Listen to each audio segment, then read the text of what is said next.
Go.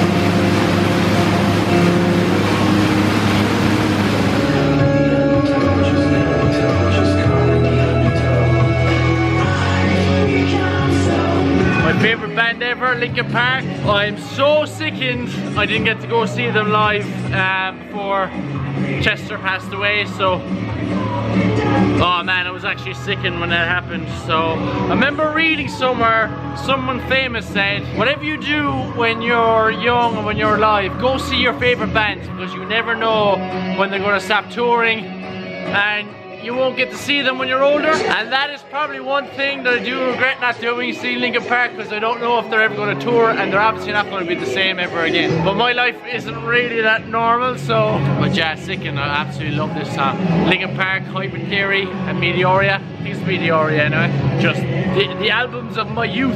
So in the last video I kind of blabbed on a little bit. Hope I'm in focus. I think I am.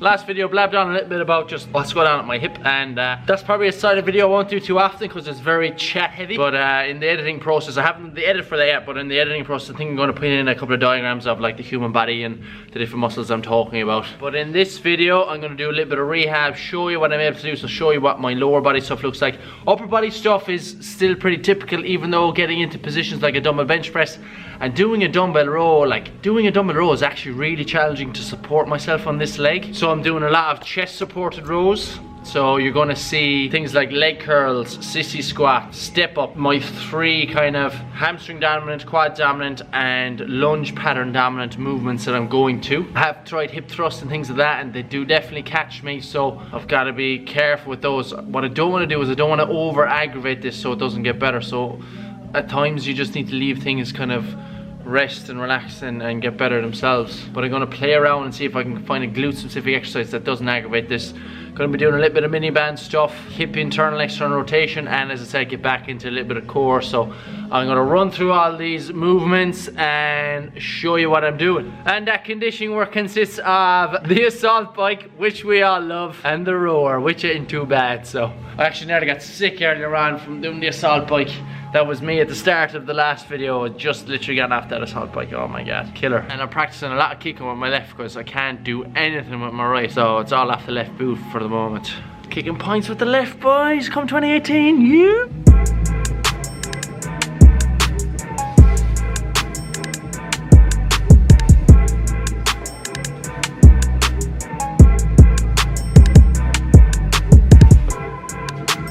What you just saw was the leg curls, and this is the sissy squat.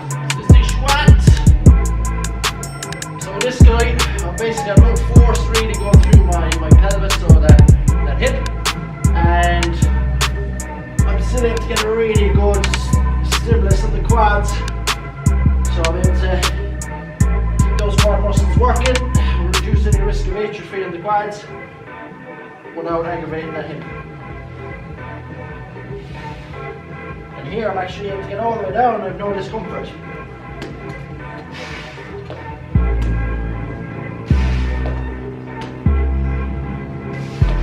So their step ups and they're fairly manageable. Now, the one thing I didn't mention in the last video was this could very well be a disc problem. It could be a protruding disc or a bulging disc or whatever terms you want to put on it. I could have put my back out, excuse me. But I really do not want to take that into consideration. I don't want to dwell on that in my head because I've studied lower back pain. And if I believe that there's something wrong with my back, it's going to massively limit me long term. So I have to have confidence in my back. It's also not bad enough for me to warrant surgery at my age. Yes, it might be bad enough for me to get surgery to be able to continue to play sport for a couple of years, but if I do have surgery, it's probably going to cap my playing career. It's probably going to really affect my playing career, and in my head, if I have surgery, it's not going to allow me to reach my potential and fulfill the goals that I've set for myself. So surgery is completely out of the question. If it is a disc problem, I will be treating it conservatively. So what I'm doing at the moment is conservative rehab for a disc issue or sciatica or muscle tendinopathy or a muscle issue. There's definitely some muscular involvement. There's quite likely some disc involvement, and we know for sure that there's sciatic nerve irritation. I think there's a bit of femoral nerve irritation as well, because I'm getting some pain. So femoral nerve supplies down here, and I'm getting some pain down here. Very light pain, but that could be again because of that iliopsoas. The femoral nerve passes through that iliopsoas. The sciatic nerve goes down the back and supplies the back of the leg, where femoral nerve is more of a nerve at the front of the leg, but both of them pass through the same spot on the spine and are very close together, and that femoral nerve goes right through the iliopsoas. So again, that is part of the reason why I think it might be that kind of upper hip flexor. So it's manage as best I can, use my brain, try and figure this out. What I'm doing is trying to balance my goals with this. So if I didn't have any playing goals or any football orientated goals, I would be taking a completely different approach. But because I have football orientated goals for this season, it has altered my approach to this, and I'm trying as best I can now, and I gotta really put focus into this and get this right as soon as possible. I'm not accepting in my own head that this is going to limit my playing career.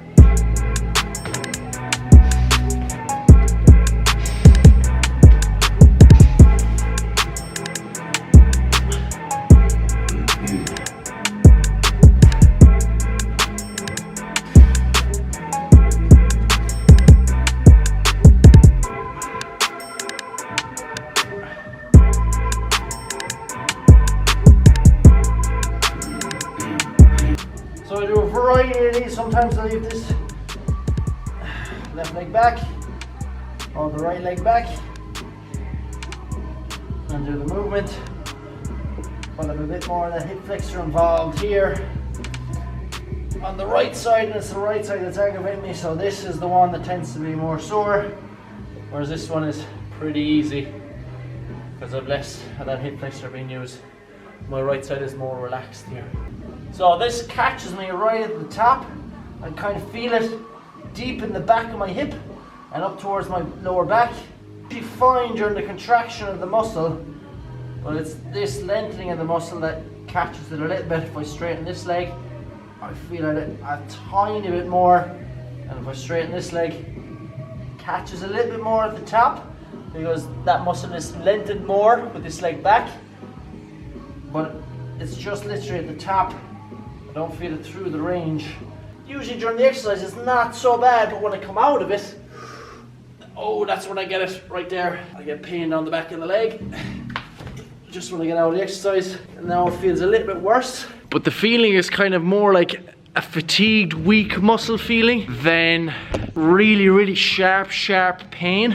And I understand pain. I've done like a lot of studying on pain, and my thesis for my final year project in college was all about pain basically, and particularly lower back pain. So it doesn't feel like inflammation and stinging and really sharp. It feels more fatigued and discomfort and more tendinopathy than anything else. That's the reason why I'm doing that as a rehab exercise.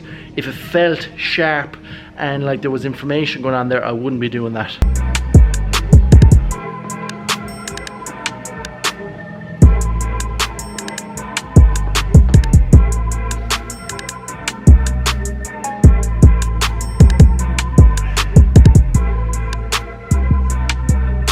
So this internal and external rotation that I'm doing here, I call it the McFadden, is one that will really work the piriformis, and I do not see or feel any difference between left and right, and it certainly doesn't aggravate what's going on in my hip, which leads me to believe that it's probably not my piriformis. Whereas if you remember from the last video, the upper hip flexor, or that iliopsoas hip flexor strengthening exercise that I was doing with the band, that one is the one that really gets me, and that's more of a hip flexor exercise, and that one doesn't include piriformis. This one does. Piriformis doesn't get aggravated when I'm strengthening the piriformis. Hip flexor gets aggravated, or sorry, the sciatic nerve gets aggravated. So when I'm working the piriformis, no symptoms. When I'm working the hip flexor, it all lights up.